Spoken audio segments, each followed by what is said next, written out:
Want to know the latest in soccer? Then listen to the Golden State Media Concepts Soccer Podcast. From MLS, the World Cup, and the Premier League, we've got you covered. The latest updates, the hottest matches, and news on the league's top players. It's the Golden State Media Concepts Soccer Podcast. David Beckham scores a goal to take England all the way to the World Cup finals. Listen now.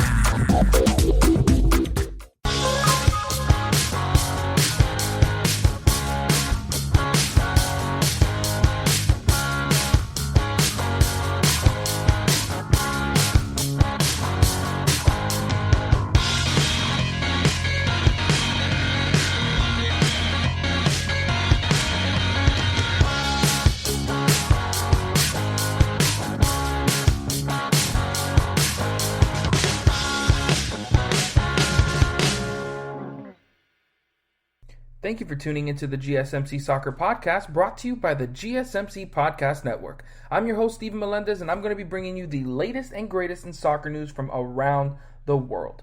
Welcome back, everyone, to your favorite soccer podcast. I'm excited to keep talking more soccer with you guys. This is actually my 50th episode. So happy that I've been able to be here with you guys talking about soccer for 50 episodes. It's been fun, and we have a lot to talk about in today's show.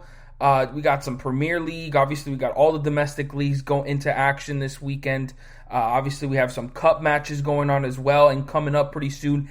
And, of course, our favorite competition, we have the Champions League right around the corner. I won't be talking about that in today's show, but that is coming up soon. I can't wait to get into those matches. But, yeah, let's just talk about what we're going to be discussing in today's show. For the first part of the show, I'm going to be talking about the Premier League, just, as always, talking about those games, discussing what's changing in the top of the table, mid-table, everything that's going on in the Premier League. We're going to be talking about it. Second part of the show, we're going to be talking about the top 5 leagues, just, the same thing as the Premier League, just talking about some of those games that have happened this weekend and what has happened in the table. Third part of the show, we're going to be previewing the FA Cup 5th round. We have some interesting matchups going on and some to see if some of those big-time Premier League teams, can move forward to the next round. And we even have a Coppa Italia match that wasn't too exciting, but still, we're going to be recapping that match between Atalanta and I believe it was Napoli. So we're going to be, recapping that. And in the last part of the show, we're going to be talking about the top 10 current Brazil players. All right, so we have a lot going on today, so let's just get started with the Premier League. We had a lot of interesting games going on so far this weekend. We had Aston Villa versus Arsenal, Fulham, West Ham, Brighton, and Burnley. We even had Manchester United and Everton battling it out in a huge contest that had 6 goals scored in it, so I can't wait to get into all of it. Let's start off with a couple of the small ones. Burnley versus Brighton.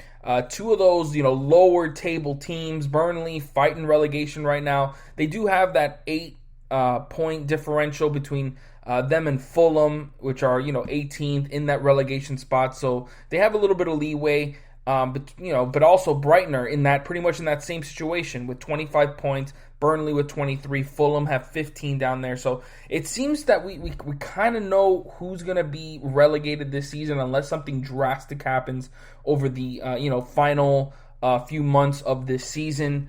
But this game was an important one for both teams, and Burnley kind of came in and were dominating for most of it, even though Brighton were the ones that got off to a hot start with a 36th minute goal from Lewis Dunk to take the lead. They went into halftime up 1-0.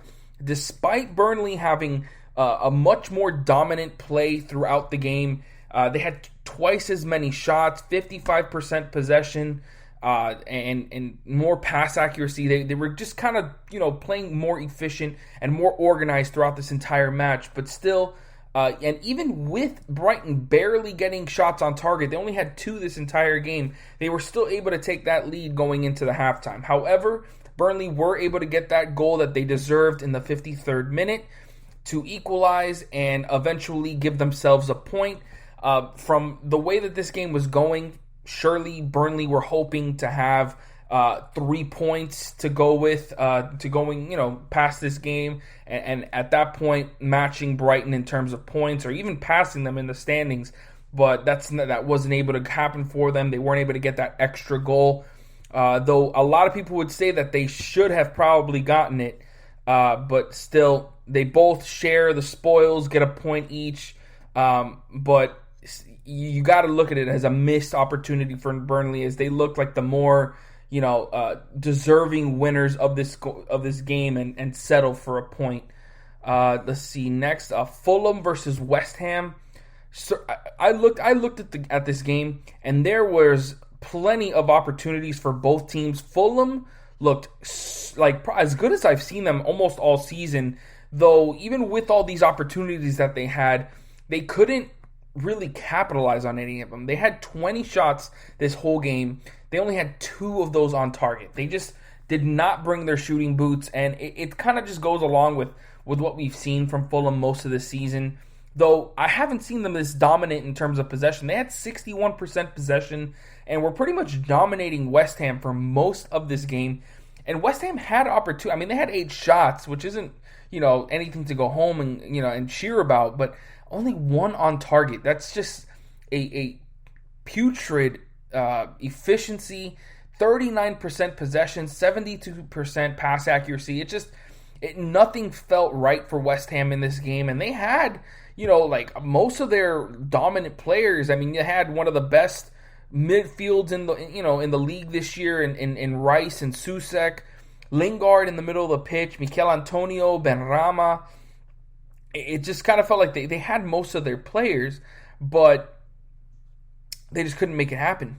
They weren't as, I don't know how to say, like as efficient and as fluid as you usually would see them throughout this season, and it cost them in this game. I mean, they were luckily able to hold on because Fulham just didn't have any, they had looks, but they just didn't really put a good foot on any of them. And that's why both these teams come out with a point at a 0-0 draw. But, man, this was definitely Fulham's game to win. Like, they had the momentum. They were, consistently putting pressure on their back line, where they were in the final third multiple times. They just couldn't get that chance. And you could tell by the frustration of these players that they know that they have the opportunity to take the lead over West Ham, which have been one of the, easily the biggest surprise of this season. And on top of that, this was a game that Fulham had a chance to overtake Liverpool in the standings and be in the top 4.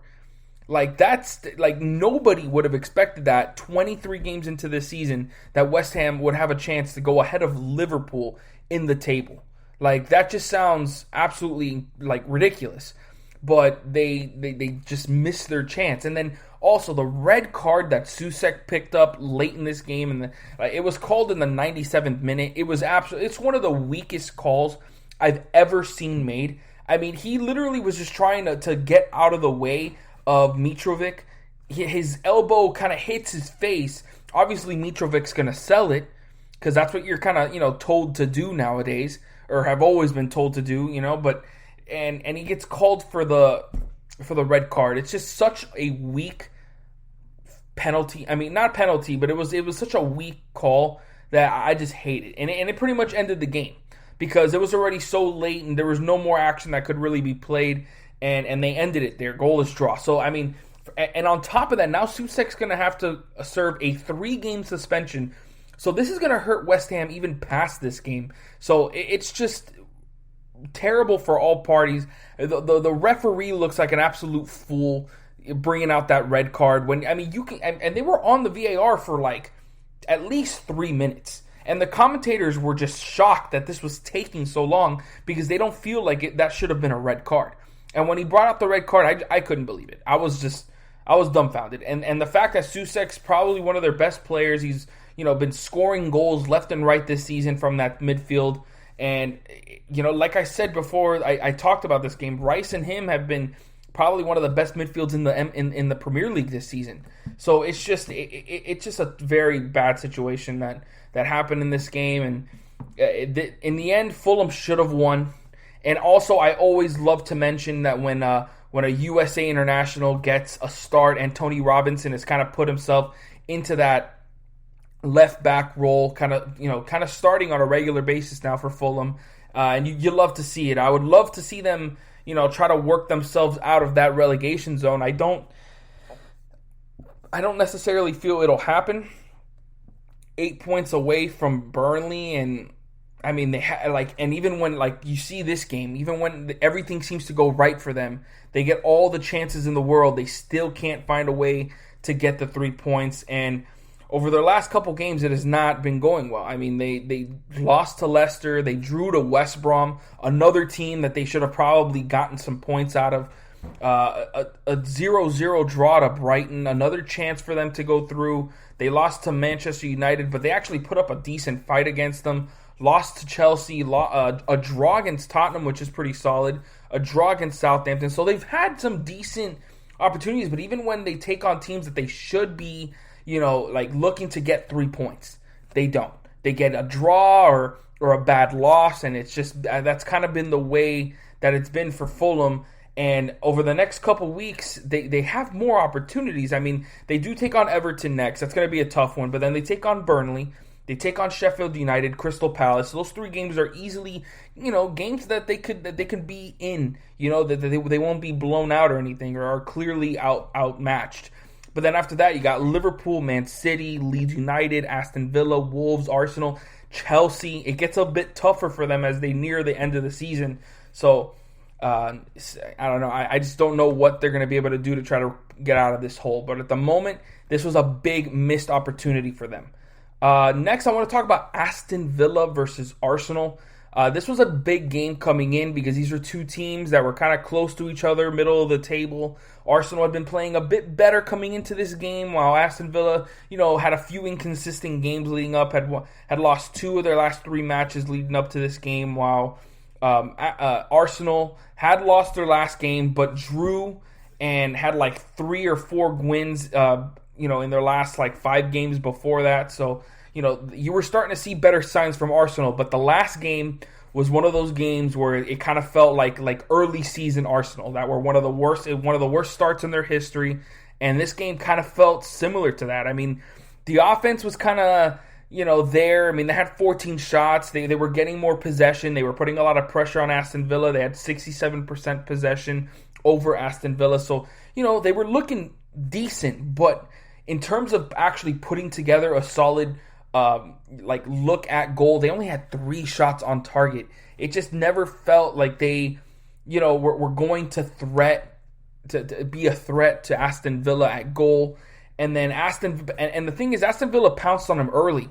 Ollie Watkins picked up a goal in the 2nd minute, and that was all they needed to pick up the 3 points over Arsenal. You would assume that a team like Arsenal, while not giving up any goals for the last 90 minutes of this game, pretty much, would find a way to put a goal together against a team like Aston Villa that hasn't been, stout defensively. I mean, you look at their defensive record, and they've allowed 24 goals, which is decent.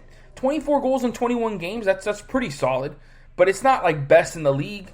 While obviously Arsenal a little bit better. Their offense has been pretty inconsistent though. So it's just, it always comes back to the same thing. Arsenal, which one's going to show up?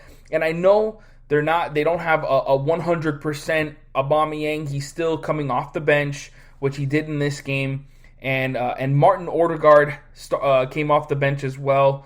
Smith Rowe in the middle of the pitch hasn't been dominant, but he's been, solid for a young player. Saka's been given the minutes. Pepe has been kind of showing their thing, but for the most part, it's just kind of been inconsistent offensively. And obviously, they would love to have Aubameyang back in that, at the number 9 spot, or maybe even taking Pepe's role. But overall, it's just been, like I said, inconsistent for Arsenal. So,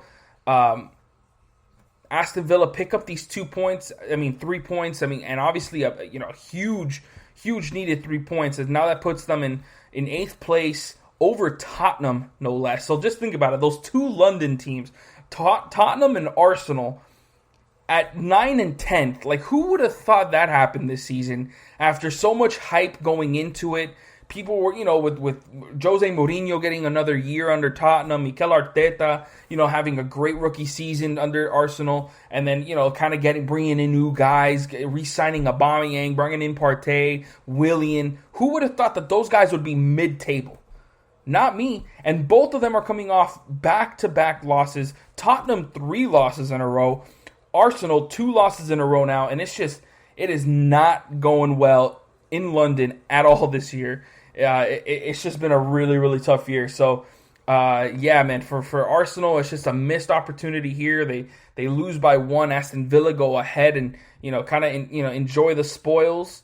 And now they got 3 wins in their last 5 with 2 losses mixed in there. So it hasn't been, 100%, but they're only 1 point behind Chelsea, 2 points behind Everton, 4 behind West Ham for one of those European spots. So anything can happen for Aston Villa. I feel like they're one of the more exciting teams in the league this year. So, I'm really excited to see what happens there. Next, we had Newcastle versus Southampton. And this was a game Southampton needed to have. I mean, with the way they've been playing of late, to take on a team like Newcastle, it was like, a breath of fresh air. One of the worst teams in the league.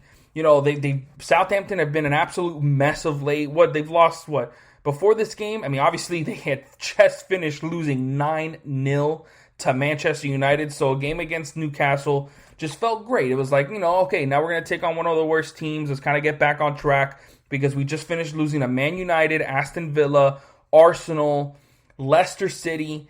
It has not been good. And the fact that those 4 straight losses just came after a 1-0 win over Liverpool is just kind of incredible. Kind of tells you what's going on with Liverpool this season.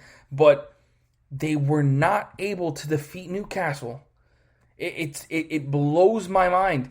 Joe Willock, the new loanee from Arsenal, scores his first goal for Newcastle in the 16th minute, and then Miguel Almiron scores a brace in the first half, right before the half, to give Newcastle a 3-1 lead heading into the break.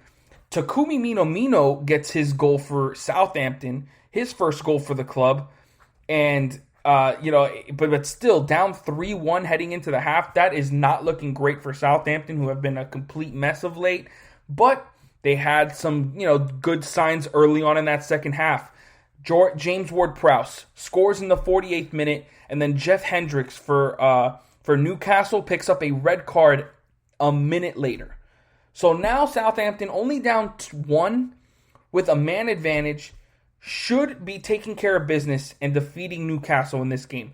I mean, they had 74% possession. They had 14 shots to Newcastle's 6, but they were not able to get that equalizing goal and lose a 5th game in a row. Right now their season is an absolute shambles. It's been a complete mess, and I really just don't know what to say. It's a huge win for Newcastle, you have to say. That's one thing I definitely could comment about this game. Like, a huge win for them. This is now 2 wins out of their last 3 for Newcastle, after losing 2 before that. And big time wins for Newcastle, so that they can make sure to stay in the Premier League this season. They're now 10 points clear of that relegation zone, so they're feeling safe. Obviously, they can't let off the gas pedal. They need to continue to keep, find wins where they can. But this win against Southampton, huge. Especially with them reeling, obviously take advantage of this opportunity when you can. Southampton's having the worst stretch of their season. And Newcastle took advantage of it, scored 3 goals in the first half, and rode those 3 goals to a 3-point victory. And yeah, it's huge. I mean, and obviously you like to see the loanees getting, their first goals for their clubs. Joe Willock, Takumi Minamino. Luckily for Willock, that one came in a win. For Minamino, obviously loss, and man, something's got to give, man. Southampton needs to find a way to kind of turn their season around, because now they're down to 12th place, tied with Leeds United and Crystal Palace for 11th, 12th, and 13th place. It's just been a really tough year, and the main thing is Southampton's defense. It's been an absolute mess. 37 goals allowed in 22 games. And their offense last year was incredible. That's why they were able to finish like top half of the table and be one of the bigger surprises last year. This year, it's just been a mess in the back. Their offense hasn't been able to really, help them win games, because you can't really blame it because they have to outscore their opponents in order to have a chance. And that doesn't help when your team's giving up close to a goal or 2 goals per game. It's just not going to work out that way. And they are in the worst form of any team in the Premier League right now. And lastly, we had the most exciting game of of Saturday. We had Manchester United versus Everton. We had a late goal in this one. We had a lot of goals in the first half. We had Edison Cavani and Bruno Fernandes get the scoring started with a goal in the 24th minute and another in the 45th. And Bruno Fernandes' goal was just absolutely incredible. Outside the box, he just kind of sized up the goalkeeper and just did what Bruno Fernandes has been doing for some time now. I mean, the guy's just an absolute magician and is by far the best player on their team. I mean, the magic that he makes happen and how easy he makes it look is just, it's so sublime, so fun to watch. And then, so Manchester United, with that goal, go into the half up 2-0. And you're thinking Manchester United is going to take care of business the way they've been playing of late. Of course, and they have ambition because they need to catch up with Man City. And what do? They completely fall apart early on in the second half. Doucouré and James Rodriguez score back-to-back goals in the 49th and 52nd minute to tie it up. Scott McTominay does what he can to try to salvage this game, give Manchester United a 3-2 lead in the 70th minute. But then Manchester United once again give up their second lead of the day with a 95th minute goal from DCL, Dominic Calvert-Lewin, who's having a heck of a season. And it was a heck of a goal. I mean, you got to give it to him. But still, I mean, if you're at the level of what Manchester United has shown this season, you cannot be giving up back to, just 2 leads in this game to then only get a point. And honestly, with this loss, I can kind of already take Manchester United out of the title race. I mean, sure, anything can happen. We still got about a month and a half or 2 months left of the season. But with Manchester City playing as well as they are, I mean, they've won, I don't know how many games in a row. I see here 5, but I'm sure it's been more. And Manchester City, they're not going to slow down. Their defense is going to help them win games. And that's been the problem for Manchester United. I mean, they have the best offense in the league, but their defense has been an absolute mess. That back line of Harry Maguire and Lindelof. I mean, Aaron Wan-Bissaka gives you some stuff, but Luke Shaw, it's just been a mess. And these are those games where it really shines the most. It just hurts them the most because they should have won this game. With the offense that they showed, with just like their overall performances throughout this game, 62% possession. They held Everton to 6 shots, but all 3 shots on target went by De Gea. He didn't make a save in this game. It's just, I don't know. It just seems like an absolute mess for Manchester United in defense and just like their opportunities to take over games. They don't seem to have that instinct to just be able to take over a game, and it's hurt them here. So Manchester United draw this game. They're now with Manchester City having 2 games in hand. They're 2 points behind Man City. So it's an uphill battle. They need Man City to lose games. And even Leicester City, they have a chance to tie Manchester United because they still have a game left this week or this weekend. They take on, who do they take on? Let me go back so I can check it real quick. They take on the Wolves, who have been a very poor team. And yeah, Man City does take on Liverpool. So there's definitely an opportunity for Man City to lose here. But at the same time, Liverpool have not been that good. Yes, they are a very strong team, but I'm still taking Man City in that game to win. And sure, it could end up being a draw, but a draw still doesn't help Manchester United. They need Man City to lose games and drop a lot of points for them to really get back into this title race. So, Yeah, that's pretty much it for the Premier League. Make sure you guys stick around because when I come back, I'm going to be talking about the top 5 leagues right after this.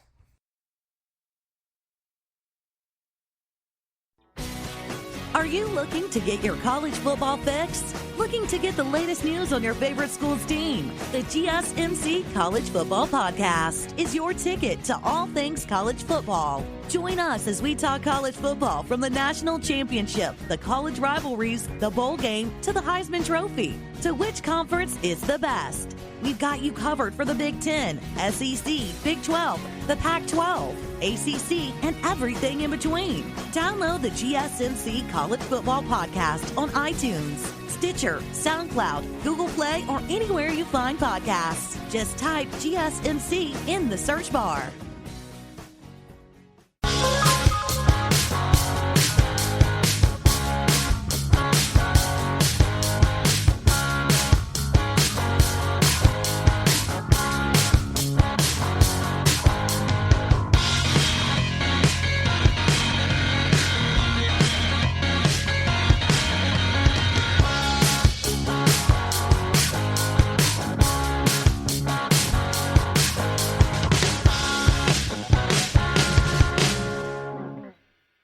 Welcome back, everyone. If you missed the last segment, we went over the Premier League, talked about some of the games that have happened so far this weekend, and of course discussed the table, as there is a lot of movement going on as we reach closer and closer into the second half of the season.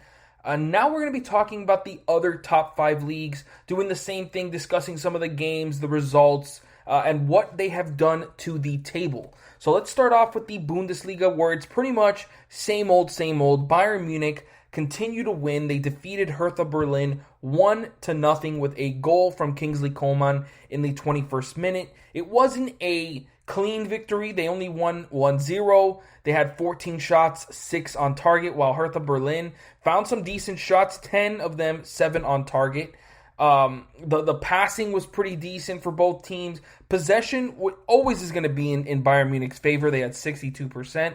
But they still were not able to really blow this game open. Only got 1 goal, but still it was enough for them to move on, get the 3 points, which is what they always need in order to continue this big lead in the top of the table. And with this win, it's like, 6-7 in a row now? They're up to 48 points in 20 matches, and they just continue to dominate in this Bundesliga season. While you look at some of the other teams around them, Borussia Dortmund, once again, just inconsistent play. They lose to SC Freiburg, and I'm, as you guys always know, I am a huge a fan of SC Freiburg. They were able to, the first half was goalless, no scoring going on, but then SC Freiburg came out hot in the second half, got a goal in the 49th minute, and then 3 minutes later doubled their lead in the 52nd. And those were 2 of the of those 2 shots on target. Those are like the only 2 they had in the entire game. They only had 1 other shot on target this entire game. 6 shots, 3 on target, and it was still enough to be able to move past Borussia Dortmund. They got a goal in the 76th minute to kind of make this game close. And, of course, anybody's going to give Dortmund a chance to tie it up and maybe even win with just about 14, 15 minutes left. But they were not able to do so. You look at the lineup. They had Haaland up top. They had Sancho, Reina started, Ruiz, Brandt, Delaney. They had a full complementary of players.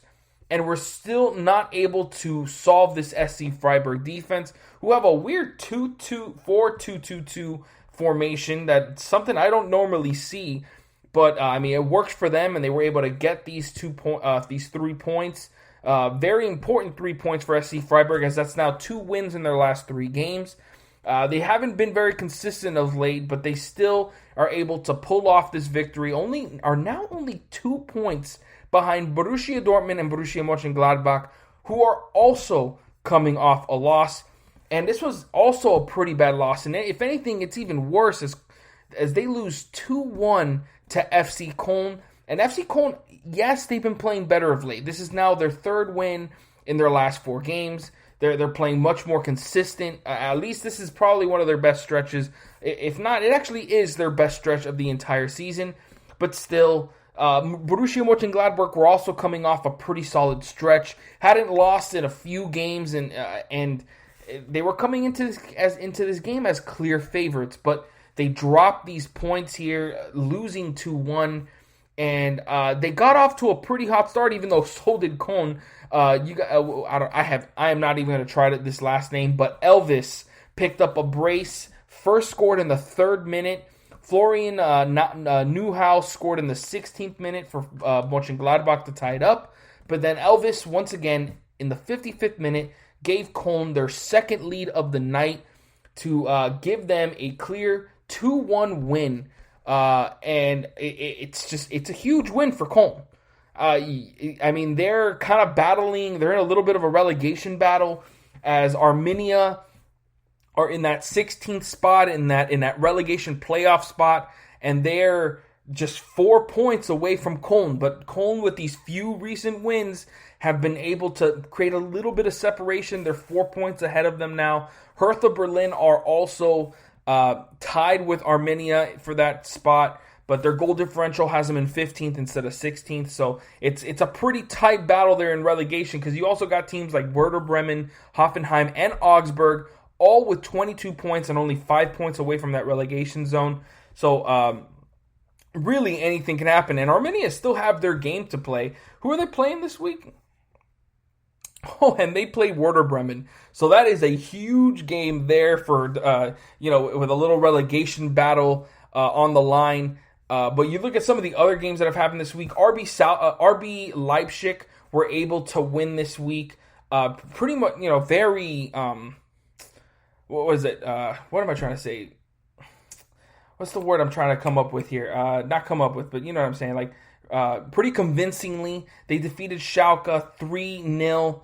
Got a goal from Nordi Mukalele in the first extra time, but then Marcel Sabitzer and Willy Orban in the 73rd and 87th minute put this game away, giving RB Leipzig a 3-0 win. And they pretty much dominated Schalke throughout this entire match. They had 26 shots. Schalke only had 3, one of those on target.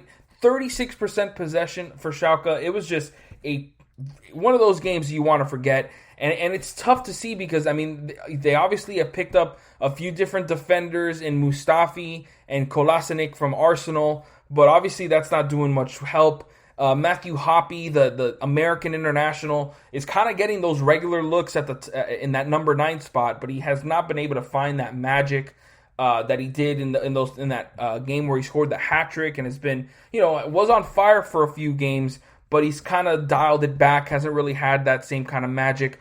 But still, I mean, against a team like RB Leipzig, you're not expecting Schalke to really, come up with anything. RB Leipzig have been the second best team in the Bundesliga this season. They're now coming off 3 wins in their last 4 games. Have kind of brought it back after, a poor stretch before these 4 games.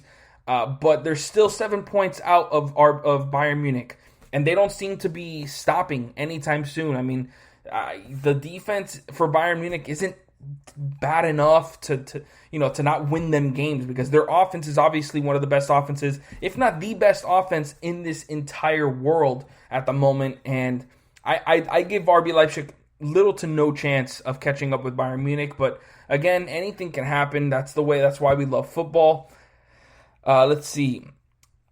Wolfsburg continue to pull out results. A 2-0 win over Augsburg. Wout Weghorst gets another goal in the 38th minute. Rudy Baku in the 59th minute makes it 2-0. And Wolfsburg won this game pretty convincingly. I mean, they held Augsburg to only 1 shot on target. They were pretty much controlling the tempo of this entire game, as they have for most of their season. I mean, their defense is very solid. Their offense isn't something that's going to just wow you. I mean, yes, they got 32 goals in 3 games, but that's the worst of any team in the top 10. So their offense isn't, the best, but their defense is very stout. They're very strong. They're coming off 4 straight wins, and Wolfsburg are in 3rd place in the Bundesliga, only 3 points behind RB Leipzig, and they've been very, very impressive, I must say. Bayer Leverkusen are also coming off a win, a 5-2 defeat of Stuttgart. Karim Demirbay got a brace in this game. Got the first 2 goals in the 18th and 31st minute. Stuttgart brought it within one from a Sasa goal in the 50th, but then Leon Bailey scored in the 56th, Florian Wirtz in the 68th to make it 4-1, put this game away, though Sasa did get his brace in the 77th, but then Damari Gray got a goal for Leverkusen. I'm assuming this is his first goal for the club in the 84th minute. Love seeing the loanee kind of get on the score sheet and get a goal for his new club. And Bayer Leverkusen easily win this game 5-2, and they dominated most of it. I mean, they had more possession, 57%. They had 24 shots to Stuttgart's 13. 11 of those 24 shots on target. Stuttgart were pretty efficient as well. They just couldn't handle the Leverkusen attack, the pressure, and just the onslaught that they were giving them throughout this game. And that's why Leverkusen came away with 5 goals. And this is what you usually want to see from Leverkusen. They're one of the better offenses, or one of the better attacks in this league. And that's usually how they're going to win games. The good thing about Leverkusen is they also have a pretty decent defense. They have like the 4th best attack in this league, but they also have the 3rd best defense. So you mix those two together, and they have the 3rd best goal differential. It's just, they're a very solid team, but man, they were coming off a very poor stretch. This was a game that they needed to win against a decent opposition. I mean, Stuttgart haven't been terrible this year. Their offense has been, their defense has been very poor, which is why they gave up 5 goals. I mean, they have one of the worst defensive records this season. They've given up 34 goals this year. That's easily bottom half. That's close to like bottom 5 in this league. So, they haven't been good, but still, Leverkusen take care of business and move on. Let's see. Union Berlin drop a poor game here. Give up a penalty in the 22nd minute that Mainz is able to convert and make it 1-0. It goes into the half 1-0, but then Union Berlin have a man disadvantage in the 55th minute, and it was downhill from there. I mean, they were still able to have most possession. They had 11 shots. I'm talking about Union Berlin. They had 4 shots on target, but Mainz were still playing pretty solid. 10 shots, 5 on target. They played a pretty solid game as well, and Mainz were able to earn these 3 points, but it's a very, very poor game from Union Berlin. That this is now 3 losses in their last 4 games, with a draw mixed in there as well. So they've been dropping points left and right, and are kind of falling back of what looked like a possible top 5 finish this year. And with teams like Eintracht Frankfurt playing extremely well, obviously Leverkusen started this season off well. Wolfsburg are playing easily their best stretch of the season. Union Berlin are going to have to turn it around if they want any chance of having a European spot. So, that's going to wrap it up for the Bundesliga. Next, let's talk about Serie A, where we had some very interesting games. Sassuolo continue to bring out poor performance after poor performance. That is now 3 losses in their last 5 games, as they lost now to Spezia 2-1. And what a bad game that was. I mean, Spezia hadn't won in their last 3 games, 2 losses and a draw. They've been one of the worst defensive clubs this entire season, and they only give up 1 goal to Sassuolo, which they scored early on in this game. Francesco Caputo scored in the 25th minute, but then Spezia were able to tie it before the half in the 39th by Martin Ehrlich, and then Giassi in the 78th minute makes it 2-1, and that's all she wrote for this game. Sassuolo lose another one. Haven't been able to win a game in their last 5 games, and it's just been downhill for Sassuolo since their early great start. They're now in 8th place. Verona behind them by just 1 point with a game in hand, so it's very possible that they drop to 9th, and it's just a very big-time fall from heaven for Sassuolo after a very strong start to their season. Inter Milan able to take care of business versus Fiorentina. Nicola Barella, who's been absolutely amazing for Inter Milan this season, scored in the 31st minute.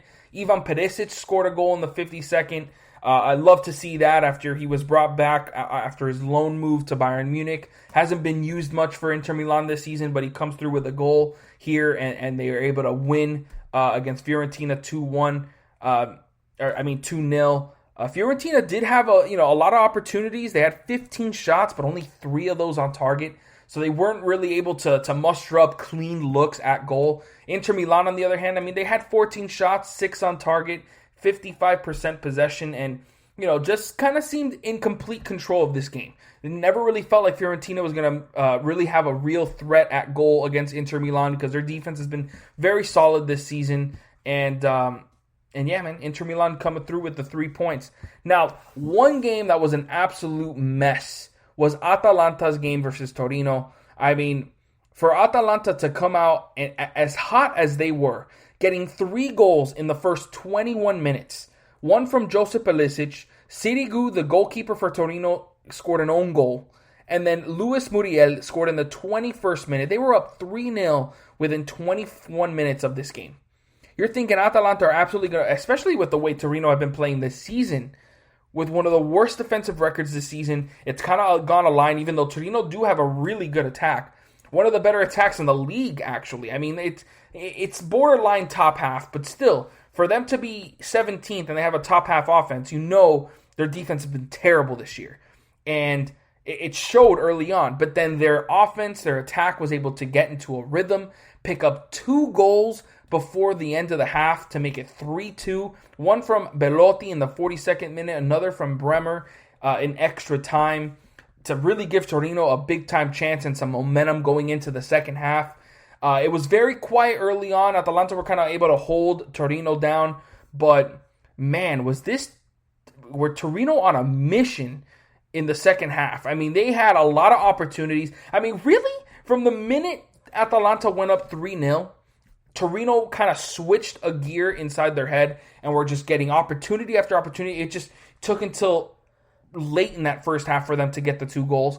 But then in the 84th minute, Bonazzoli in the 84th minute was able to score the equalizer for Torino to cap off a huge comeback for Torino and a total collapse for Atalanta. It's just been after Atalanta were playing so well and were in easily their best form a few weeks ago, they have completely fallen off. In their last 5 games, they have a win, 3 draws, and a loss. It's just been so inconsistent from them. And they have a great goal differential. Their offense, their attack has been, very electric, very fluid. 48 goals in 21 games, but their defense is very inconsistent. There's some games where they'll, absolutely give some clean sheets and hold teams to very make things tough for them. But then there's other nights like this one where they can't stop anything, and it's pretty much just teams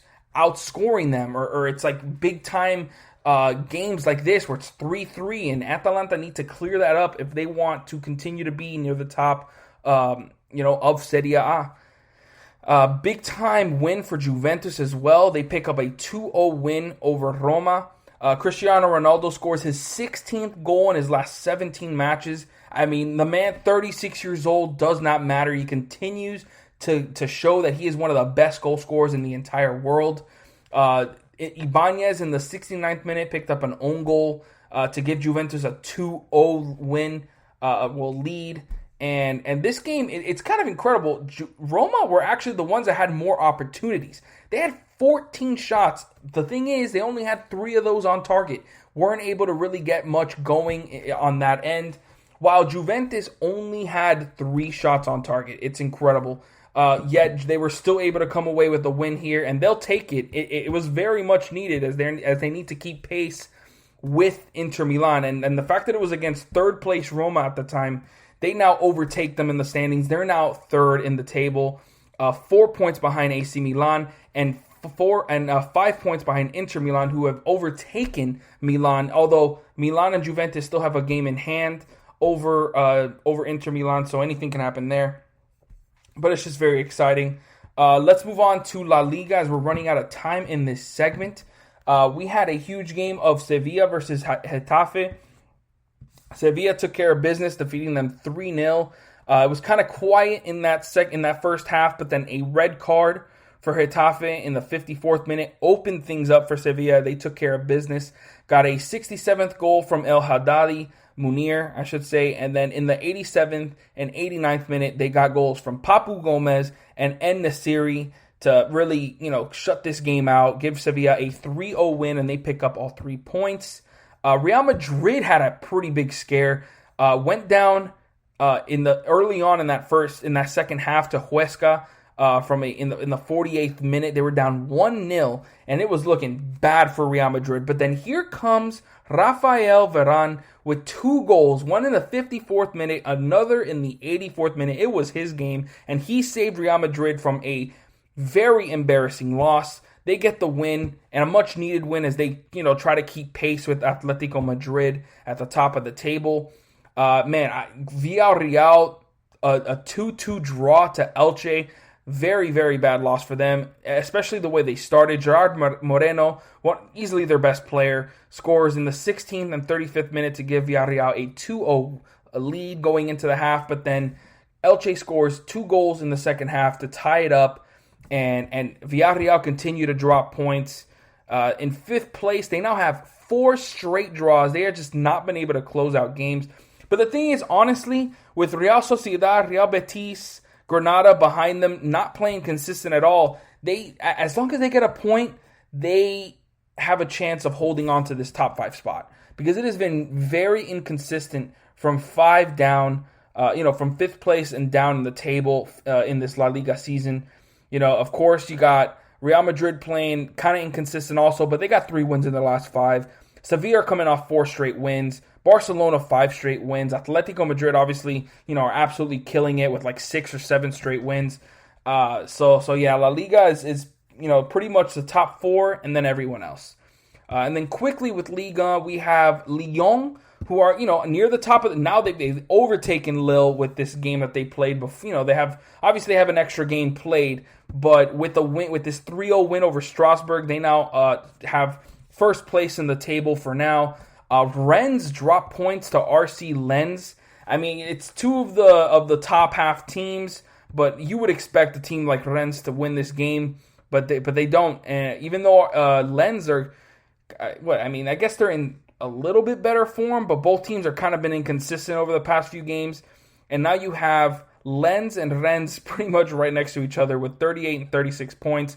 And that's kind of like the lower tier teams, because after that you got Monaco, who are playing incredible right now, in 4th place with 45 points. PSG with 48 points, 4 wins in their last 5. Lille, 5 straight wins with 51. And then you got Lyon with 4 straight wins. I mean, those 4 teams are playing at another level than any other team in Liga.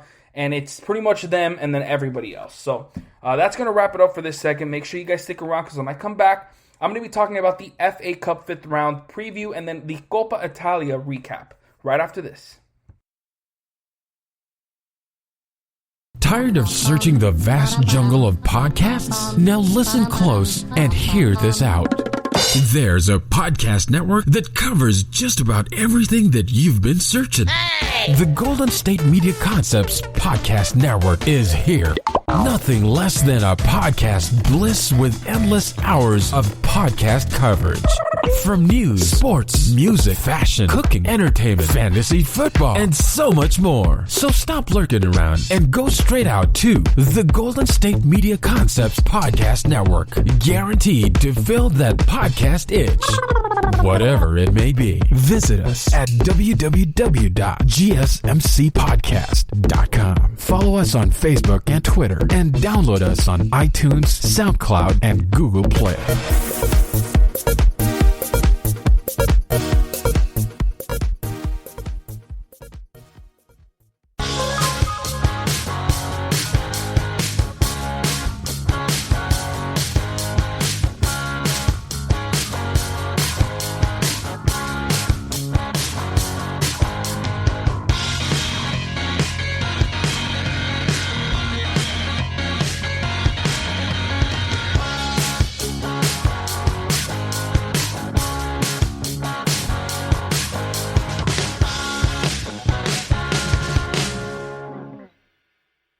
welcome back, everyone. If you missed the last segment, we talked about the other top 5 leagues, went over some of the games that have happened so far this weekend, and discussed what is going on with the table as we have all of the title races heating up at the moment, and well, probably except for the Bundesliga. But now we're going to be talking about the FA Cup 5th round preview, and also going to be discussing the Coppa Italia semi-final match between Napoli and Atalanta. Let's start off with that one, as it was honestly kind of uneventful, as we had Napoli and Atalanta battle for a 0-0 draw, the worst result in all of soccer. But honestly, this game could have easily been a win for Atalanta. They were first playing in Napoli, as you know, this is the first leg of 2 in this semi-final match, and Atalanta had a lot of chances. This really felt like a completely dominated game from Atalanta. Even though possession was pretty even, I don't really like to go off possession in terms of who dominated the game, but this kind of shows it. I mean, Napoli had 51% possession, but were really I like what a commentator said. It was very toothless from Napoli. They really didn't have anything going. They had a slight chance early on in the game, like in the 7th minute from Insigne, but after that, the first half was pretty much nothing from them. They really couldn't muster up any sort of chances. It was just a whole lot of nothing from Napoli in this game. As for Atalanta, they had a lot of opportunities, a lot of chances at goal that they really just failed to make good on. There were some opportunities from Toloi, the captain, Zapata, Muriel. They all had chances. Gosens had a chance throughout this entire game, and they just could not capitalize on them. They had 17 shots in this entire game, only 4 of those on target, and it's just a huge missed opportunity from Atalanta, who were really, like I said, dominating this game. They had the momentum. They weren't allowing Napoli to get whatever they wanted, and this was a chance for them that with their defense not really having to do much, as they had a lot of opportunities to score. That's just how it felt for Atalanta. Just a lot of missed opportunities. But I also have to give a lot of credit to Ospina, the goalkeeper for Napoli, who really came off his line, or really had to come off his line a lot, and really made things difficult for Atalanta to get a clear chance at goal. He made a lot of big-time saves against some of his compatriots in the international level, like Muriel and Zapata. But if you had to give the man of the match to somebody, I guess you'd probably have to go with Ospina, because he's the only reason that this game ended in a goalless draw.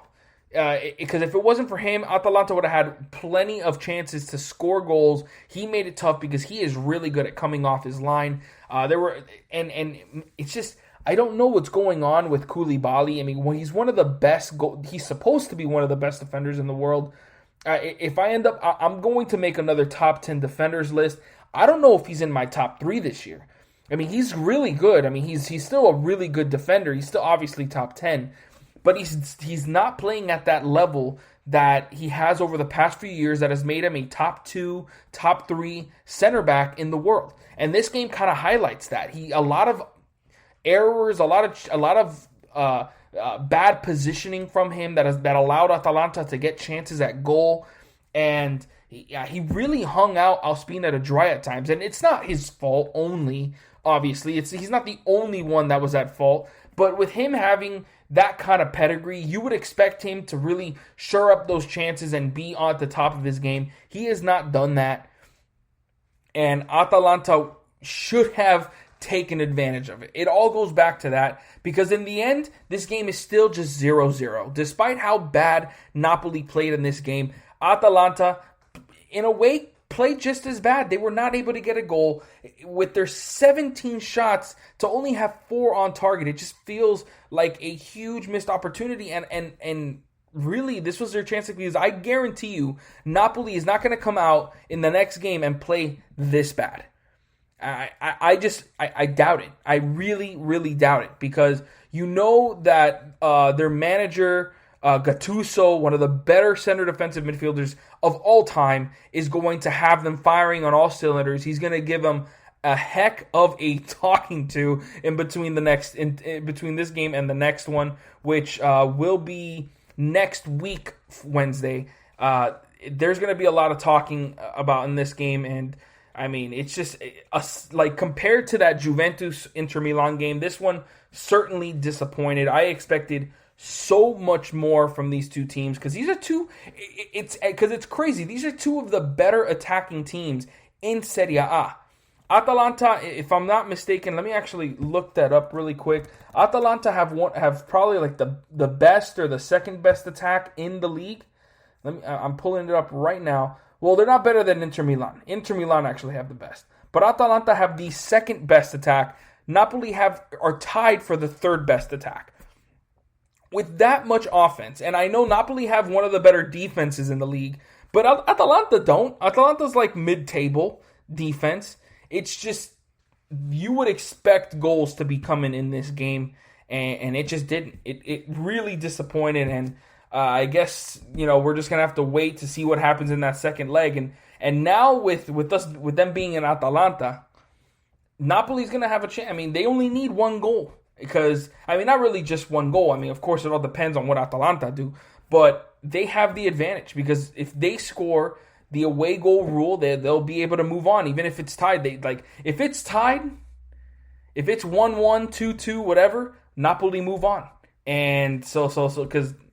But, we'll see what happens. Now we're going to be talking about the FA Cup. We have some very interesting games coming up next week, or I guess, this upcoming Tuesday and Wednesday and Thursday. I'm going to be talking about, the matchups or see who are some of the best players on the team. But I also want to talk about some of the fun facts between these matchups. So, I'm just talking about the matchup. We have Burnley versus Bournemouth. Man United versus West Ham, that's going to be fun to watch. Swansea City versus Man City. I'm actually very excited to see that one. I've been seeing some of Swansea's game of late because Jordan Morris, a USA international, has joined their team. So obviously, I'm taking a little more interest in their games, and they've been pretty solid. Obviously, they're a championship level team, so against a team like Man City, I doubt they're going to win, but it'll still be pretty interesting. You got Leicester City versus Brighton. Not sure if Brighton's going to be able to have a chance in this game, but we'll just have to wait and see. You got Sheffield United versus Bristol City. Sheffield United got a pretty easy matchup here against Bristol City. Of course, as we know in football, anything can happen. But this is the kind of draw that Sheffield United would have wanted heading into this fifth round, so they get a chance to move on to that quarterfinal. We got a very exciting Everton versus Tottenham match. Two teams that, obviously Tottenham not playing well of late, but and then Everton kind of inconsistent of late as well. Well, it'll be interesting to see if these teams can, kind of right their paths, kind of set things to the right way and move on. Wolves versus Southampton, that's going to be a very underrated match there. Southampton haven't been playing well of late, neither has Wolves, but these are still two very capable groups, and it's going to be very interesting to see which one can move on to the next round. And then you got Chelsea versus Barnsley. Probably another very easy matchup there. Chelsea probably going to take care of business. But yeah, let's just talk about these matchups. Let's see. So for Burnley, we've seen them so far this season. They've been a pretty mid-table team. I think they're like 12th in the Premier League at the moment. And you look at some of their team, obviously goalkeeper Nick Pope, one of the better goalkeepers in the Premier League. You got Chris Wood, easily their best attacker. Ashley Barnes has been very strong as well as Jay Rodriguez. James Tarkowski is one of their better defenders. And you just look through their lineup. I mean, they got a lot of Premier League experienced players.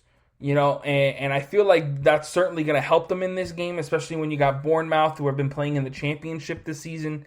They got Jefferson Lerma, who's been pretty solid. David Brooks, very solid player for Wales. I remember talking about him earlier this year.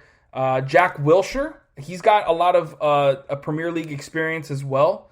And really, I look at the rest of the lineup, that's almost everybody that I know of. So I'm not really sure what other players on this list have some Premier League experience or have been solid. I mean, I want to try to look at the standings, but it's not letting me at the moment. But you look at some of the last few games. I mean, Bournemouth they defeated Birmingham, but they've lost to Sheffield Wednesday. They lost to Reading. They lost to Derby County, Luton Town, draw against Millwall. So they haven't really been all that competitive in the championship this season as well. So a game against Burnley, I doubt it's going to turn out any better. And we're going to look at some of these fun facts here. Burnley are actually looking to reach the FA Cup quarterfinal for the first time since the 2002-2003 campaign. They've been eliminated at the 5th round stage 5 times since then. Most recently, 2016-20 season by Lincoln City. That's a tough loss, but I mean they have a big time opportunity to actually cut that, or end that drought. Burnley's Jay Rodriguez, who I just talked about, has scored 10 goals in his last 12 starts in the FA Cup. I mean, that's big time. I mean, Jay Rodriguez obviously loves playing in the FA Cup, and he's going to be a big time factor in this game if he can get Bournemouth, or if he can get Burnley a few extra goals here. I mean, that obviously they're going to love that. This is the 4th time in the FA Cup that Burnley and Bournemouth face off. Have met 4. Yeah, they've gotten 3 ties with Burnley progressing from each of them. It's the earliest one, or the most latest one, was 2004-2005. So it's been a little while, but another one. This will be Bournemouth's 18th away match against Burnley in all competitions, only winning 1 of the previous 17. They had 6 draws and 10 losses in those 17. So honestly, overall, this is not looking like a good matchup for Bournemouth. But like we always say, anything can happen in football. But yeah, that's going to wrap it up for that matchup. We got Manchester United versus West Ham. And first, let's talk about West Ham. They're obviously coming off that Fulham draw, which we talked about. They have defeated Aston Villa in their last game. They lost to Liverpool 3-1. They beat Crystal Palace. They have easily been one of the biggest surprises this season, and that has a lot to do with guys like Declan Rice and Thomas Soucek, which I've said already have been one of the best midfields in the world. In the Premier League. Manuel Lanzini kind of completes that. You got Fabianski between the sticks. He's been great. Jesse Lingard just got brought in on loan. He's going to be a big-time contributor to this team. I love Fabian Balbuena. Mark Noble has been a long-time West Ham player. He's been huge for them. Saeed Benrahma, kind of still getting into a rhythm for West Ham, but he's a big-time player. Mikel Antonio is starting to get regular time for them, and he's been huge. And I also like Yarmolenko. Andriy Yarmolenko, he's been a big-time player for West Ham this season as well. And I really feel like West Ham have one of the most underrated teams in the league. I mean, obviously, they're 5th in the league right now, and nobody expected them to really be there. But it all starts with that midfield of Thomas Soucek and Declan Rice. If they can really... Oh, and I just realized right now that with that Thomas Soucek red card, he's probably going to be out for this game. That hurts. That really, really, really hurts. So that's going to be a very tough one to overcome, but you're still going to have Jesse Lingard in there. Maybe they have Lanzini kind of take over that Soucek role. But yeah, you're going to have Jesse Lingard going up against his former club, his parent club, really, Man United. And Man United have been one of the better teams this season. Obviously, they got a plethora of players. Edison Cavani, their new kind of regular number 9 because of, Anthony Martial has not been at that, same level that we expect. Bruno Fernandes, the talisman number 10. Marcus Rashford kind of really coming into his own this season. Paul Pogba's been playing a lot better of late. De Gea. I'm not sure if you're going to see Dean Henderson in this game, as they're a lot, further into the competition. Probably, you will see Dean Henderson still. But they got, you got Harry Maguire, Wan-Bissaka. Fred has been great this season. I also got to give props to McTominay. He's been a huge time player this season. And yeah, this team is very stacked. And they haven't they didn't win their last game. They're coming off like we just talked about, a 3-3 draw to Everton, because they have some inconsistencies there. But they did just also defeat Southampton 9-0. that mind a 9-0 win against a Southampton team that has been playing through their worst stretch of the season so far, but still a 9-0 win nonetheless. That's very impressive. So I honestly don't know who to go with in this game because any of these teams can win. I mean, Man United or West Ham. But I really can't go against Man United at the moment. They're one of the best teams in the league. And you also look at some of these fun facts. Manchester United have progressed from their last 3 FA Cup ties with West Ham United, their most recent being in the 2015-2016 season in the quarterfinals. And also, West Ham are winless in their last 15 away games against Manchester United in all competitions. That's 4 draws and 11 losses in those 15 away games. Just very, very tough. And so obviously this is going to be a very, very tough game for West Ham to win. But they can still absolutely do it because they are easily one of the more underrated teams. Though without Thomas Soucek, it's going to just be that much harder. So I'm easily leaning in Manchester United's way. Next, we got Man City versus Swansea. Obviously, you're gonna probably be going with Man City with their ridiculous lineup. I'm not sure if I think they're gonna have Kevin De Bruyne back before this game. Possibly. Did he play in the last game against Burnley? Let me check that out real quick. He did not. So maybe they won't have him by the time they play this game because this game's coming up. What is it? It's next week. So I'm not sure because I know he was out for a few. But still, even if they don't have him against a team like Swansea, it shouldn't be very hard for Man City to take care of business. They still got talent like Riyad Mahrez, the back line with probably the best duo center backs in the world or in the Premier League right now of Ruben Diaz and John Stones. You got Rodri, Phil Foden been playing amazing. Ederson between the sticks. Raheem Sterling, Gabriel Jesus.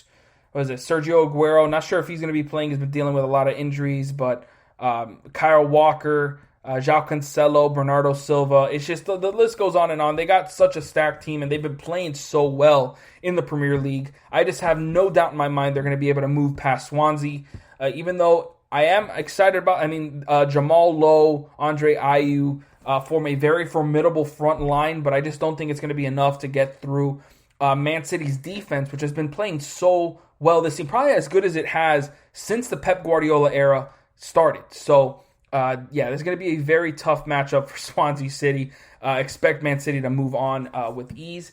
You got Leicester City versus Brighton. Another, Premier League matchup here. Leicester City has been one of the best teams in the Premier League this season. Jamie Vardy's been injured for a bit now. Not sure if he's going to be coming back. Let's see. A decision to be made as Leicester City bid to fend off interest. It says that he's actually going to be coming back pretty soon, so maybe you're to see Jamie Vardy in this next match against against Brighton.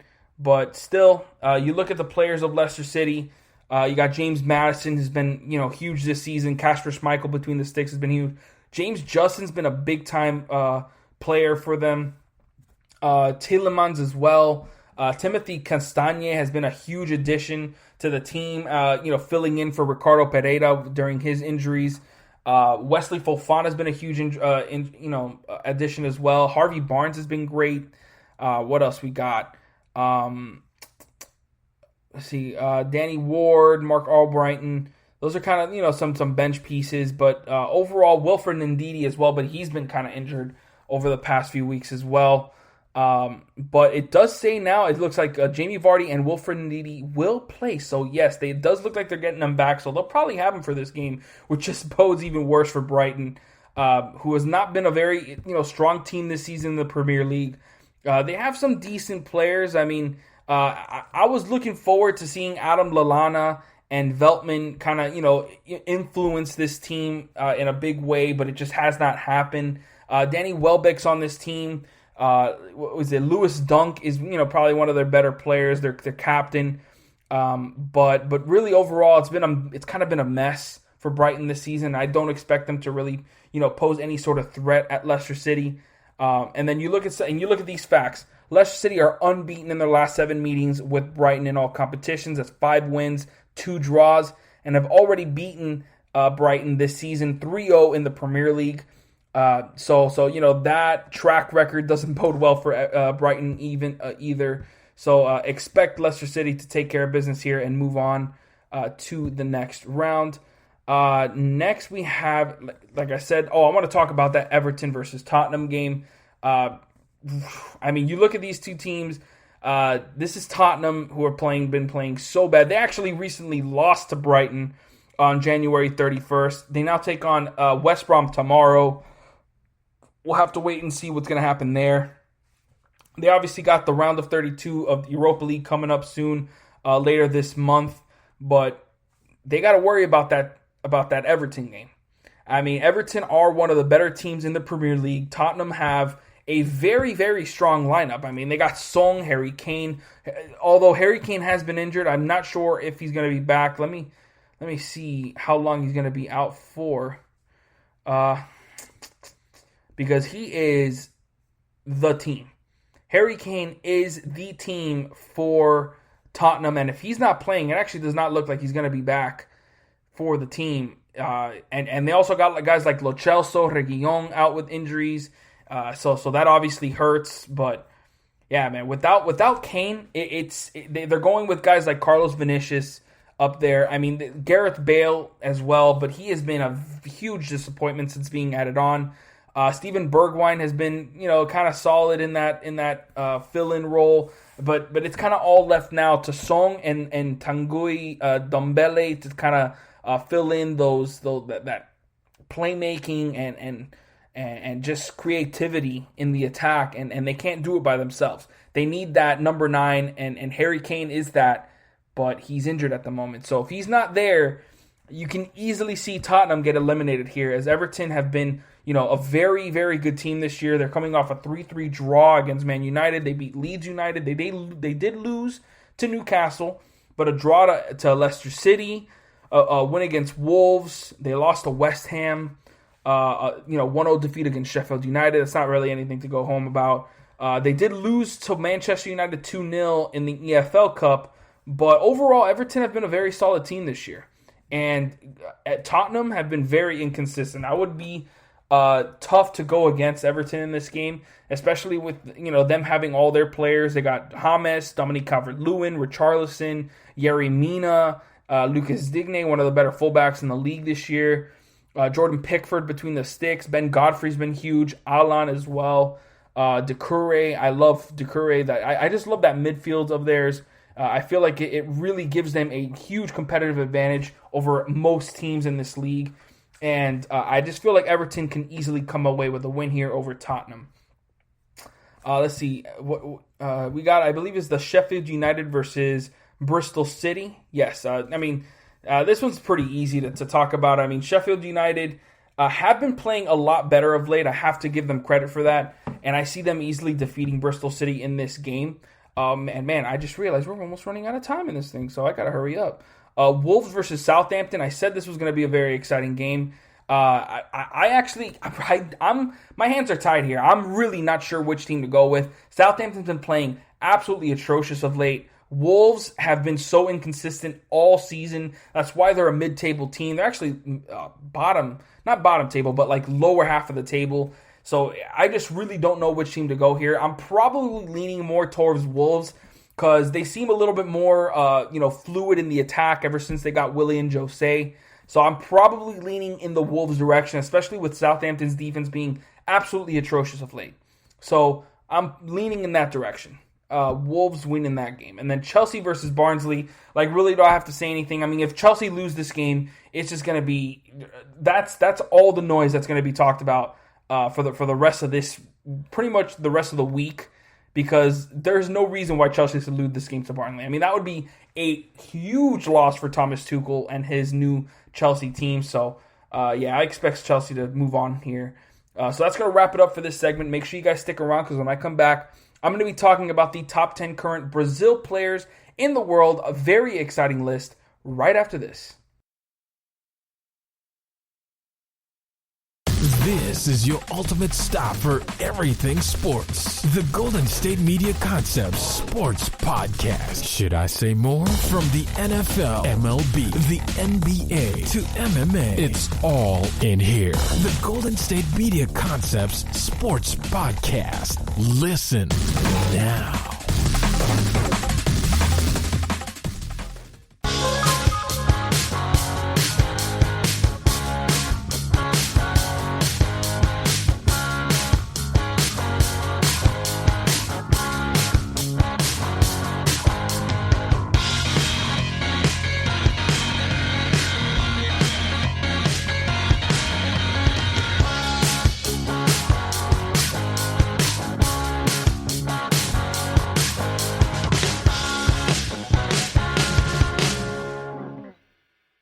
Welcome back, everyone. If you missed the last segment, we went over the 5th round of the FA Cup, just previewed each of those games, and then I obviously talked about the Coppa Italia match between Atalanta and Napoli. Pretty uneventful there, but still went over it because, kind of talk about everything here. And now we're going to be talking about the top 10 current Brazil players in the world. We have a very exciting list, a lot of big-time players. A lot of big-time young players as well. But, honestly, a lot of these guys, now that I look at it, are in their primes or getting in their primes. That's why Brazil is one of the better teams in the world right now. They're currently ranked 3rd in the FIFA World Rankings, and that's where we're at right now. So let's just get this list started with Felipe Coutinho, 28-year-old attacking midfielder from Barcelona. No player on this list has had a bigger fall from grace than Felipe Coutinho. Yes, last year he was on loan at Bayern Munich and was able to beat his parent club in Barcelona and win the Champions League. That was a big season. And he wasn't a non-factor for that team. He contributed throughout the season, had some big-time games, but he still wasn't that superstar that so many expected from him when he was at Liverpool and was just absolutely killing it. He made that big-time move to Barcelona and has just disappeared. And he's doing that once again this season, has barely been used, and that's why he's 10th on this list. At 28 years old, you would have expected Felipe Coutinho to be in the top 5, easily. And I mean easily, because he had that kind of talent. His right foot is about as dangerous as it gets in the world. His technical ability is amazing. He's got great passing skills, and his athleticism is very solid as well. But he just has not been able to put it all together since joining Barcelona, and that has really dropped him in terms of and how people see him. He's just not that type of player anymore. But he's still only 28 years old. He's in his prime. He just needs to find a move away. Still can go to a top club and be a big-time contributor there. But he needs to move away from Barcelona. Just the toxicity of that environment and just, the situation they got going on there. He needs to leave it. But that is why he comes in at number 10. At number 9, we got the Capitan, Thiago Silva. 36-year-old center back from Chelsea. And yes, Thiago Silva is a shell of what he was in his prime. 36 years old, he is getting way up there in age, and this is probably his last year on this list, but he is still one of the smartest defenders in the world. Yes, his athleticism isn't there anymore, but he's just got a way about him on the pitch where everybody just wants to play harder and just play better when he's there next to him. And that's why Chelsea signed him, because they knew that they needed help in the defense. They knew they needed someone with experience, someone that can help in the locker room, and that is what Thiago Silva does. But he is far from just like a locker room guy. He's still an excellent tackler. He's still really solid in the air despite his age, and he can still score a few goals during dead ball situations. It's just not as frequent anymore. That's why it's 9th. There were times when Thiago Silva was fighting for 1st on this list. Maybe top 2, top 3. But still, he was one of the best Brazilians in the world for a long time. And obviously, he's no longer there anymore. But Thiago Silva is still a huge time talent. And I'm obviously always going to love him. I mean, he was a PSG lifer, and I wish he would never have left because we could still use him.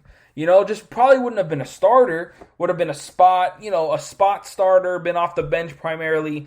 But, Chelsea haven't been huge this season, and I don't think he's been a major reason why. I just think, he's kind of not at that top level anymore, but he's still good enough to be ninth on my list. Number 8, we have the youngest player on this list, 23-year-old striker from Manchester City, Gabriel Jesus. And he hasn't had as big of a season as we were expecting going into this year because, yes, at 23 years old, he's still developing. But he has shown signs at Manchester City that he can be one of the best strikers in the world. I mean, his pace, his finishing ability, his passing ability, he's got excellent. For a guy so young, he's got really solid IQ in order to, link up with teammates and find himself in the right position. He's very good at that. But this season, he's kind of taken a bit of a step back. And even with the Brazil team, he's had a pretty solid start. 41 appearances, 18 goals, 10 assists. He can kind of do it all for his team. And he just needs to get back on track, kind of find that rhythm again. And I think he can do it. It just, he just needs to kind of reintegrate himself into that starting 11 for Manchester City. He's been there, but not as consistent as you'd expect, and that's why he's kind of having a down year this year. But Gabriel Jesus has all the makings of a top striker in the world. He just needs to get his confidence back and get that rhythm back that he had over the past 2 seasons at Manchester City that made him a household name and one of the more exciting prospects for Brazil. And that's why he comes in at number 8. He would have easily been higher, but and the same thing could be said about this other guy. But at number 7, we have Roberto Firmino, 29-year-old striker for Liverpool. There were times when Firmino would have been one of the most sought after. He probably still would be one of the more sought after strikers on the transfer market. But it's just he's been so inconsistent this season. What I love about Firmino is that he plays so well off of teammates. He's probably one of the best passing strikers in the world. His vision, his ability to know where teammates will be when they, and when to pass it to them is amazing. But then he's also got very solid finishing abilities. The only thing is that he's been a bit inconsistent. And you look at his stats, it kind of follows with that. He's got 122 goals and 83 assists in his 413 matches played. And for Brazil, he's got 48 appearances to go with 16 goals and 7 assists. I just think he's so selfless. He's an absolute team guy, and he works perfectly alongside Mane and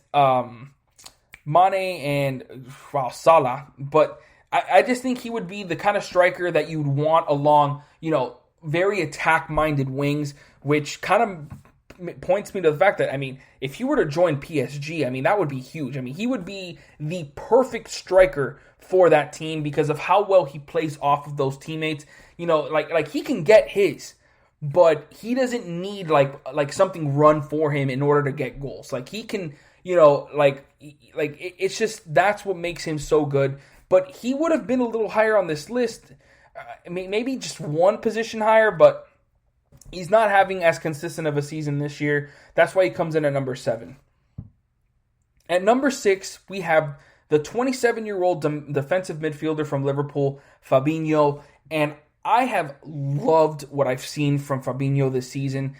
He's kind of shown his versatility in leaps and bounds this season. I've always only seen him as a midfielder. I never really thought that he could play center back. And I know he did so a bit at Monaco when he was in Ligue 1, but he was mainly a defensive midfielder. But this season, he's had to primarily play as a center back because of Virgil van Dijk's injury, and he has seamlessly made that transition look so smooth.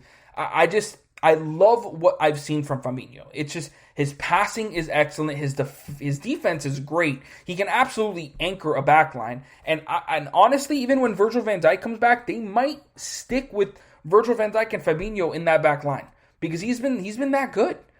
But obviously, there's still leaks because there's one person doesn't make a back line, so it's not easy for him to just do everything. But Fabinho has been tasked with pretty much controlling that defense and he's done a pretty good job with it. It's just when you combine the fact that he's also an excellent playmaker, he's a great team player, he's still pretty young, 27 years old, he's just entering his prime. Fabinho is one of the most important players for Brazil, and it kind of makes me confused why he does not get many appearances. He only got 12 appearances for Brazil. He's got 1 assist.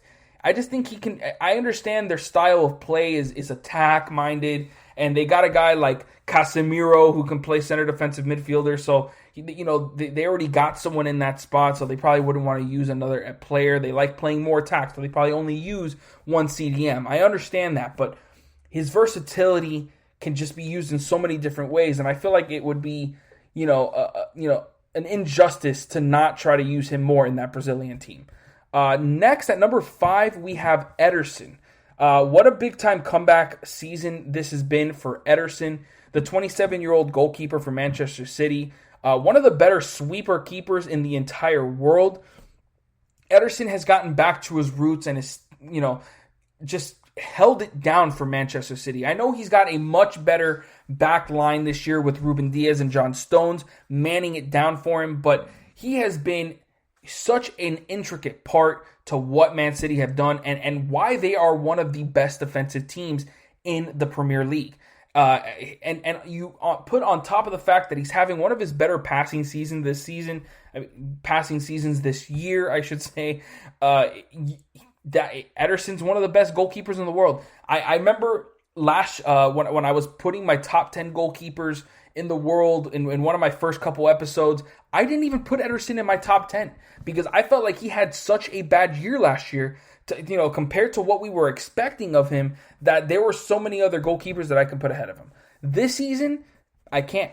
He has been very, very good, and he would easily make my top 10, probably would get back into my top 5, and would maybe be at the same number he's at right now. So maybe a little sneak peek to an episode I got coming up later. But yeah, Ederson is one of the better goalkeepers in the world and has been an intricate part to Man City's dominant season this year so far. At number 4, we have one of my favorite players, Marquinhos, the 26-year-old center back from PSG. His career has been all PSG, but he's kind of taken a different step over the past few years, where he is now one of the most versatile defenders in the world, because Thomas Tuchel started using him as a CDM when obviously they needed him to, because there were a lot of injuries going on there. Verratti wasn't able to play, but which kind of forced Marquinhos to take that role. And man, did he take it in stride. His passing ability just started showing up in a big way. His passing, the way he was able to, really change the direction of play, and we obviously know his defense is top notch. He's one of the best young defenders in the world. If I had to make a list, he'd be in my top 5 right now, probably. I know he was in my top 10 last year, but he would easily be in my top 5 right now because of his ability to, play up ahead if he needs to, but then also anchor a back line. He's also a warrior. He's a leader. He's the new captain of PSG for a reason. It's just, there's really nothing I can say about Marquinhos that he does wrong. Because he's now shown that, with the ball at his feet, he's so calm with it. He makes the right decisions, and he is such an amazing defender. So just overall, Marquinhos does so many things right. That is why he is the 4th best Brazilian on my list. Now I think we're going to be taking a bit of a tier up from the, actually, maybe we already did, because I think Marquinhos is in the tier with some of these guys coming up. At number 3, we have Casimiro, the 28-year-old center defensive midfielder from Real Madrid, and probably the reason Fabinho doesn't get much looks in the Brazilian team. Casimiro is one of one. He's easily, in my opinion, the best center defensive midfielder in the world right now. Just the way he's able to anchor a defense in that midfield and kind of control the tempo of the game from there. His aerial duels is impeccable. I mean, he's so strong. It's very hard to get him off his line. And the fact that he's also able to help out on the attack, make very strong plays. His vision is excellent. He can score goals in a big way. Casimiro can kind of do it all from that midfielding role. It's just that he's so good defensively that they don't put him in that center mid role because they need him in that defensive position in order to really help that defense out. That's why they need him there. That's kind of the way Real Madrid work. But there's really nothing wrong with Casimiro's game.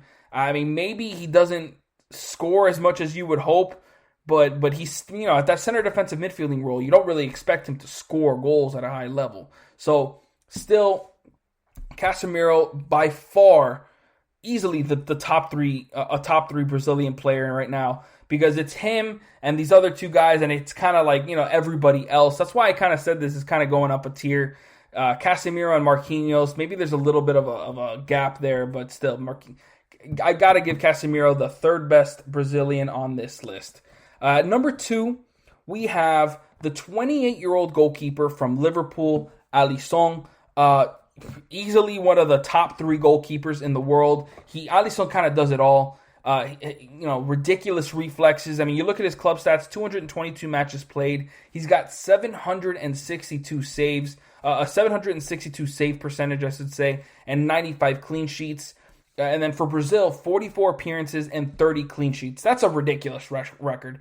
Like, that's easily 60% of his games are clean sheets. I understand he's got a great back line. It's usually always manned by Thiago Silva, Marquinhos, but it's just absolutely ridiculous what Alisson has been able to do for club and for country. On top of the fact that he's a ridiculous shot stopper, he's also a really solid sweeper keeper and a leader of men. I mean, his ability to get his players organized in that back line is very invaluable, and is someone that Liverpool, really rely on. There's a reason that they really couldn't, get much going with Adrian. I know he had a couple solid games, but overall, Alisson is, one of the most important pieces to Liverpool, and I mean, he's the second best Brazilian in the world. I mean, there's just no doubt about it. But there's no doubt that he's only second. Like, there's no way he can be first, because he is miles away from the number 1 player on this list. Neymar Jr., 29-year-old left winger from PSG. I mean, what can I say? I mean, Neymar is by far one of the best dribblers in the world, if not the best dribbler in the world. The only problem I would only ever say about Neymar when he dribbles is that he likes to showboat a lot. I've said, even though I am a PSG fan, you guys know that. It's just, he doesn't really, he likes to showboat. That's what it is. I mean, he's Brazilian through and through. He loves being flashy. He tries being a little bit like Ronaldinho, but he is not Ronaldinho. But still, Neymar Jr. Is a superstar through and through in this football world. He gets goals on a regular. He can assist on a regular. I mean, you look at his 281 matches played. He's got 186 goals and 101 assists. That's an incredible ratio. He's getting at least a goal or an assist every game. It's pretty much guaranteed.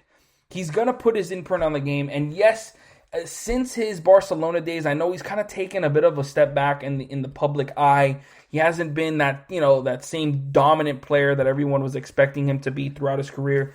But still, Neymar is by far the best Brazilian. I mean, he's the second leading goal scorer for Brazil in international football. And he just kind of does everything for that club, or for the club he plays for, and for Brazil. It's kind of hard to really say what he doesn't do on the attack. I mean, his finishing is incredible. His passing is impeccable as well. And he just does so well at kind of controlling the tempo because he's kind of been playing more of an attacking midfielding role ever since he joined PSG. And he can kind of roam wherever he wants to go because he's so good that he doesn't really have to get held down to a certain position. He can play wherever he needs to and still pose a threat to the team. So that's going to wrap it up for this segment and for the show. I hope you guys enjoyed, but as always, thank you for listening to the GSMC Soccer Podcast, brought to you by the GSMC Podcast Network. I would like to ask that you please remember to subscribe to the show and write a nice review. That really helps us. Also, if you can please follow us on Facebook, Twitter, and Instagram, I would really appreciate it. Thank you and have a great night. You've been listening to the Golden State Media Concepts Soccer Podcast, part of the Golden State Media Concepts Podcast Network. You can find this show and others like it at www.gsmcpodcast.com. Download our podcast on iTunes, Stitcher, SoundCloud, and Google Play. Just type in GSMC to find all the shows from the Golden State Media Concepts Podcast Network. From movies to music, from sports to entertainment, and even weird news. You can also follow us on Twitter and on Facebook. Thank you, and we hope you have enjoyed today's program.